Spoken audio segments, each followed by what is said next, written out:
டாரடெக் jewels அனைவருக்கும் இனிய வணக்கம். தொடர்ந்து 8வது முறையாக பட்ஜெட் தாக்கல் செய்துள்ள மத்திய நிதியமைச்சர் நிர்மலா சீதாராமன். இதுவரை 10 முறை நிதி அறிக்கை தாக்கல் செய்தவர் என்ற பெருமைக்குரியவர் முன்னாள் பிரதமரான மொரார்ஜி தேசாய். அவர் நாட்டினுடைய நிதியமைச்சராக 1959 64 வரையிலும் 67 69 வரையிலும் 2 வெவ்வேறு தனித்தனி காலங்களில் 10 முறை நிதி அறிக்கையை தாக்கல் செஞ்சிருந்தாங்க. நிர்மலா சீதாராமன் நாட்டினுடைய நிதியமைச்சராக 2019 நியமிக்கப்பட்டிருந்தாங்க. இதன் மூலம் இந்தியாவினுடைய முதல் முழுநேர பெண் நிதியமைச்சராக வரலாற்றில் இடம் பிடிச்சாங்க.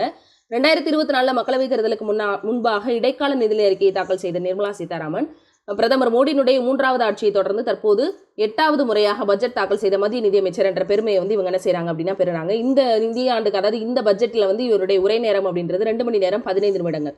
2020 பாத்தீங்கன்னா 2 மணி நேரம் 40 நிமிடங்களாக இவருடைய உரை நேரம் அப்படின்றது இருந்தது. எப்போதும் போல பாரம்பரியமான சிவப்பு பையில காகிதமில்லா பட்ஜெட்டாக தான் இந்த பட்ஜெட் அப்படின்றதும் இருந்தது. அதாவது பிரதமர் மோடி அரசினுடைய 14வது பட்ஜெட்டாக இந்த பட்ஜெட் அப்படின்றது இருக்கு அப்படின்றது குறிப்பிடத்தகுந்தது. நன்றி.